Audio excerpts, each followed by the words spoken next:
The Arctic north of Norway in winter is a realm of stark, untamed beauty, where the sun barely rises and the world is sculpted by ice and wind.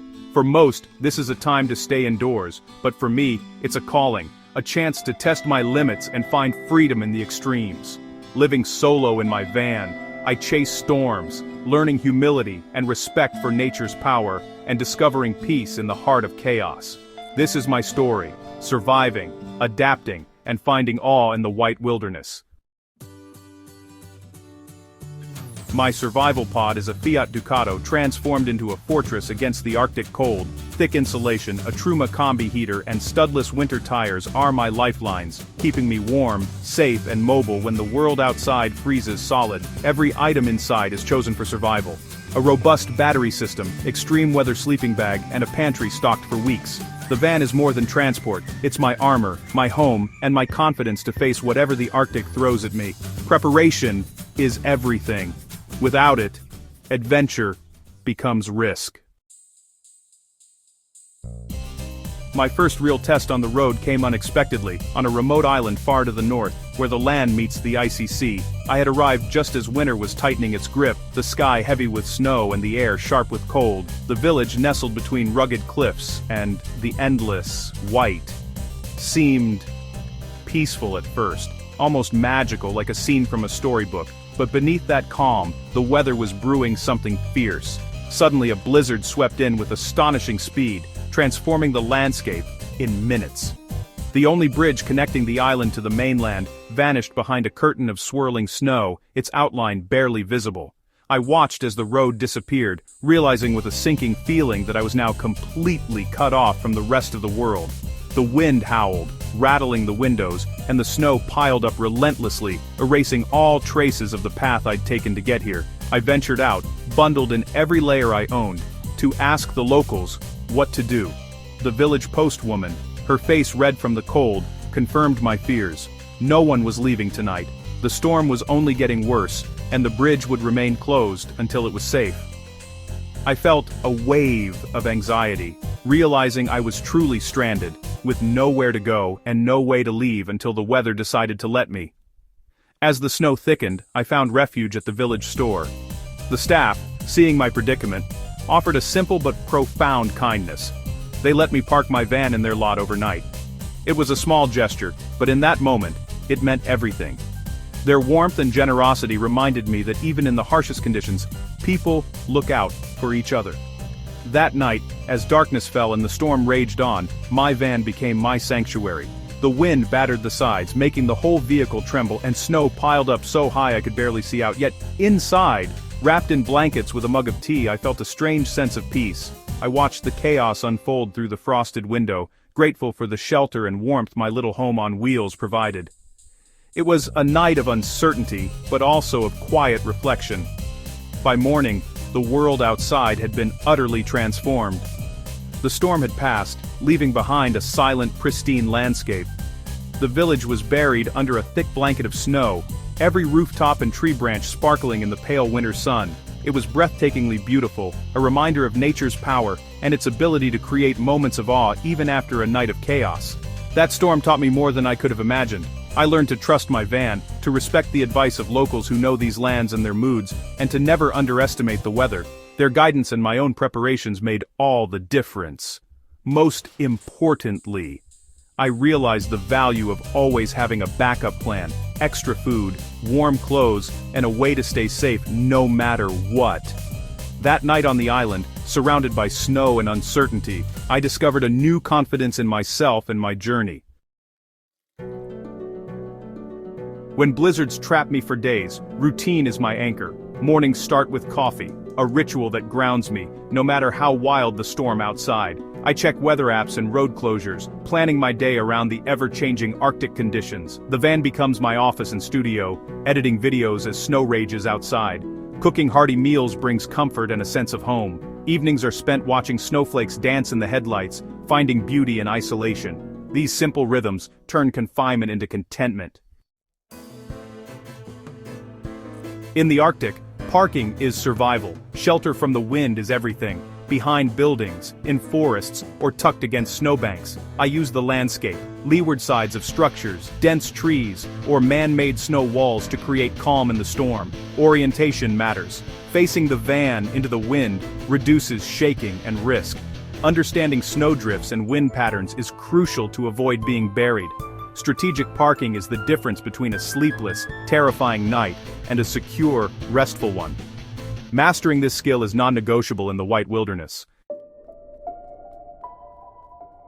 Crossing the Arctic Circle at Saltfjellet was a milestone, one I'd dreamed about for years. The Arctic Circle is more than just a line on a map. It's a threshold into a world where the rules of nature shift, and the environment becomes both breathtaking and unforgiving. As I approached the iconic monument, the landscape around me transformed.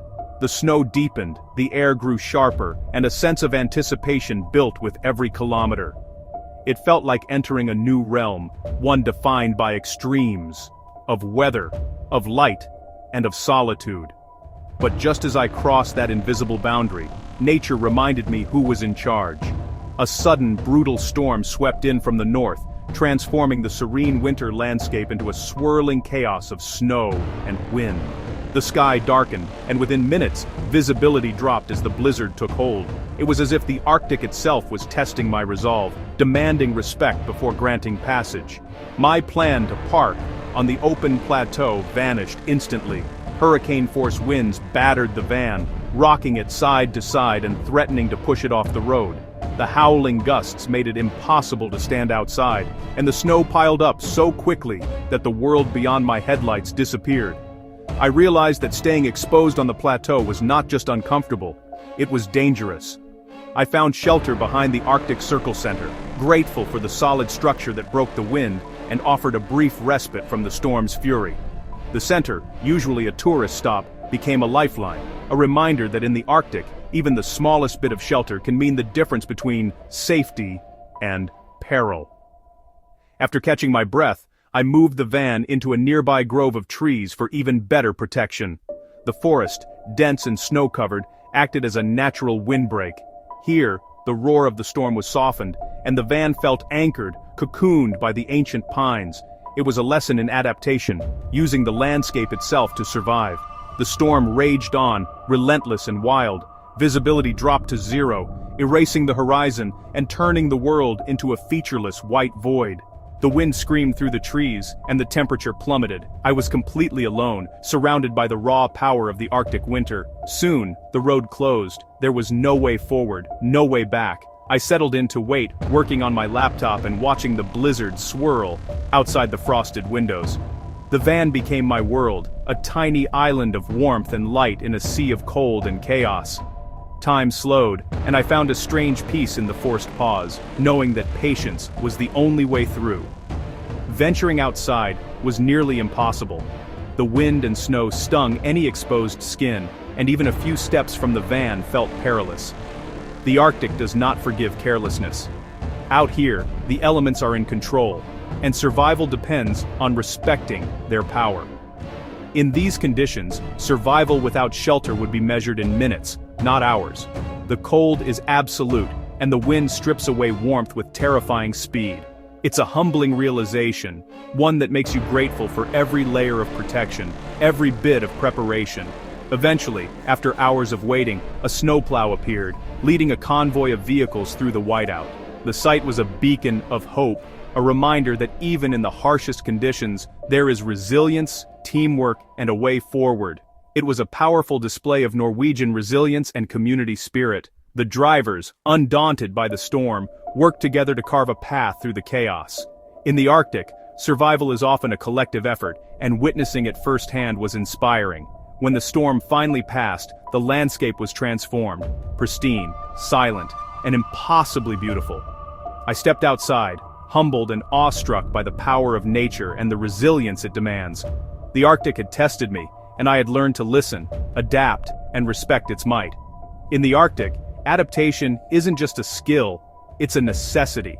Every decision, every action is shaped by the environment. To cross the Arctic Circle is to enter a world where survival depends on humility, preparation, and the willingness to adapt to whatever nature brings. Even the best preparation can't prevent every crisis. No matter how carefully you plan, nature always has the final say, and sometimes it throws you a curveball you never saw coming. That's exactly what happened to me, deep in the Arctic, when the weather turned from challenging to truly life-threatening in a matter of hours. My heater failed during the worst blizzard I'd ever experienced. Ice clogged the exhaust, shutting it down and plunging the van into a bone-chilling cold. The wind howled outside, shaking the van, while inside, the temperature dropped rapidly. I watched helplessly as the control panel flashed an error code, knowing that without heat, my situation could quickly become dangerous. I sprang into action, chipping away at the thick ice that had built up around the exhaust vent, my fingers numb despite my gloves.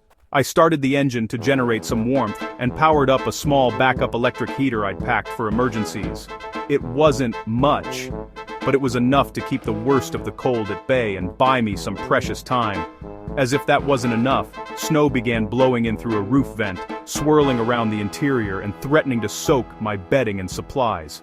I had to think fast, so I grabbed a towel and stuffed it into the vent, creating a makeshift barrier against the relentless snow. It was a simple solution, but in that moment, it made all the difference. The blizzard raged on for days, piling meter-high drifts around the van and cutting me off from any hope of escape. I was completely trapped, surrounded by a wall of snow, with no way to dig out until the storm passed. I had to rely entirely on the supplies and backup systems I'd brought with me: food, water, extra fuel, and every bit of resourcefulness I could muster. These challenges forced me to improvise constantly, checking and rechecking my backup equipment, making small repairs, and rationing my resources. I learned firsthand the importance of redundancy, having not just one, but several ways to stay warm, fed, and safe. Every decision mattered, and every bit of preparation paid off. In the Arctic, adaptability isn't just a useful skill, it's the key to survival. The experience taught me that no matter how tough things get, quick thinking, preparation, and the ability to adapt can mean the difference between disaster and making it through to see another sunrise. The fiercest storm hit in April, winds just shy of hurricane strength, the van shaking as if a giant hand gripped it. Sleep was impossible, fear and exhilaration mixed as snow-nados and ground blizzards raged outside. Ice crept inside, and warmth was a constant battle. When the storm finally passed, the landscape was unrecognizable. Roads buried, escape impossible for days. Surviving pushed me and my gear to the limit. It was terrifying, brutal, and life-affirming. Enduring it changed my understanding of resilience. Arctic van life demands respect, preparation, and humility. Embrace the explorer's mindset, be ready, stay flexible, and always listen to the land and locals. Your van is your spaceship, know it, trust it, and be ready to fix anything.